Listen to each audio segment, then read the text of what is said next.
When's the last time that you truly regretted paying a little bit more than what you could have for a better product, service, or an experience? Have you ever found yourself crying in first class because you paid a little bit more than you could have in flying coach and found yourself with more legroom, actual glasses for your drinks and unlimited drinks, a little bit more privacy and better service? Have you ever pulled away from the dealership in the car that you actually wanted with the upgraded sport suspension and the engine and the leather and the navigation and found yourself weeping at a red light because your payments were a little bit higher than you had anticipated? It's never happened to you, it's never happened to me, and it sure has never happened to any of your customers. So why do salespeople deal with budgeting issues, and how do you handle them? In this lesson, I'm going to discuss the details and give you the truth about budgeting objections and how you can overcome them for the rest of your career. If you're in sales dealing with objections, the first thing I would recommend is that you pick up a deck of cash cards, flashcards for closers, so that you can start handling budgeting objections and 50 other objections. But if you don't want to do that and you just came here for some free value, then stay tuned. I'm going to give you some game right now on budgeting objections.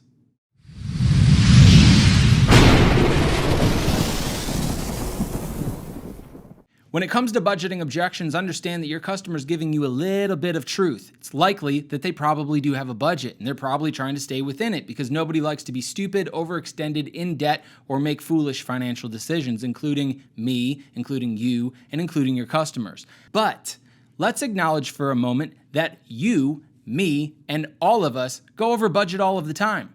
All of us have some things that we just pay a little bit more for every single time that we do it. Some of us care a great deal about how we look, so we buy fancy clothes so that we can impress other people. Some people don't care about how they look, and they care about how they look in their car, so they buy a fancy car. Some people don't care about clothes or cars, but they will pay more than what they wanted to for an apartment or for a house because it has a walk-in closet. Everybody has something that they're willing to pay more for. And when it comes to sales, understand that all of your customers have this one thing in common, meaning that they've gone over budget before and go over budget all of the time.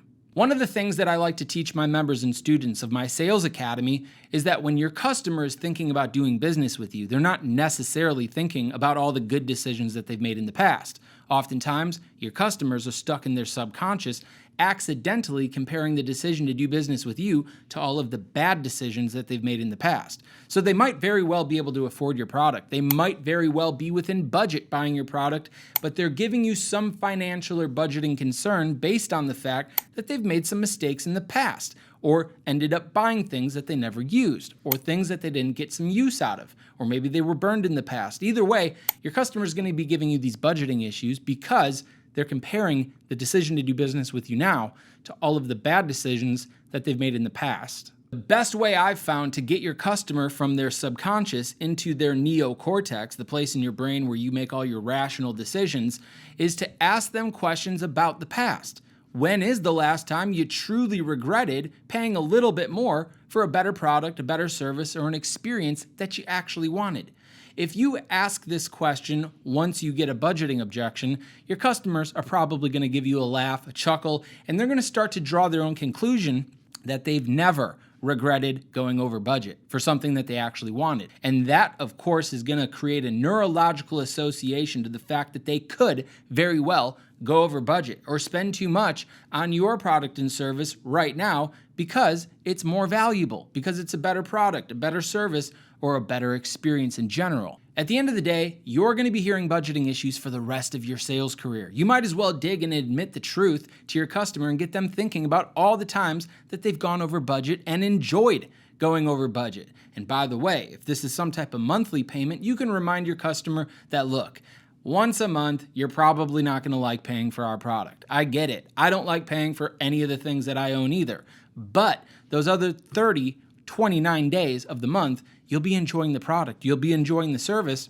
and although you might not enjoy paying for it, it's still going to be worthwhile and it's still going to be something that you absolutely need or want in your life. So let's go ahead and get this thing done so that you can actually have this over budget thing. And by the way, this won't be the first time that you go over budget, and it sure won't be the last. So let's go ahead and make this thing happen. What do you say? One of the most entertaining parts of this entire way of handling budget is the fact that you're spitting the truth. Nobody's going to be able to argue with you that they've gone over budget in the past. Nobody's going to argue with you that they don't like to pay a little bit more for the things that they actually like. So if they have any type of need or want for your product, let them know. It's going to be like every other decision that you made. You might as well make the decision to get what you want. Now, of course, this is a little bit of a word track and some good questions that you can use in the close, but trust me, you're not only going to be dealing with budgeting issues, you're going to be dealing with all sorts of objections in sales. So you might as well make some type of commitment to master 1, what to say, 2, how to say it, and 3, why these objections actually pop up in your sales pitch when you're trying to close customers. And I would advise you and encourage you and suggest that you actually click in the description notes below and check out my Sales Academy. It's loaded up with literally hundreds of videos just like this one, where I'm going to give you the game and I'm going to give you everything that you need to get better at sales. Now, you may find through the application process joining the Sales Academy that what I charge is outside of your budget, in which case I would encourage you to grab at least a deck of cash cards, flashcards for closers, so that you can close more deals and increase your budget, and then reinvest some of that commission into what we really do over here at the Sales Academy, so that you can get some real game, real confidence, and all the tools, resources that you need to increase your sales, so that you'll never have a budget. Because, trust me, spending isn't your issue. Making money is your issue. If you were able to always make more money than you spend, then you'd always be within budget, and then, well, you'd probably live a half-year better lifestyle. And that's exactly what I want for you. So click in the description notes below and grab an application to the Sales Academy, or at the very least, go over budget on a deck of cards that actually teach you how to make more money. Until next time, we'll see you later.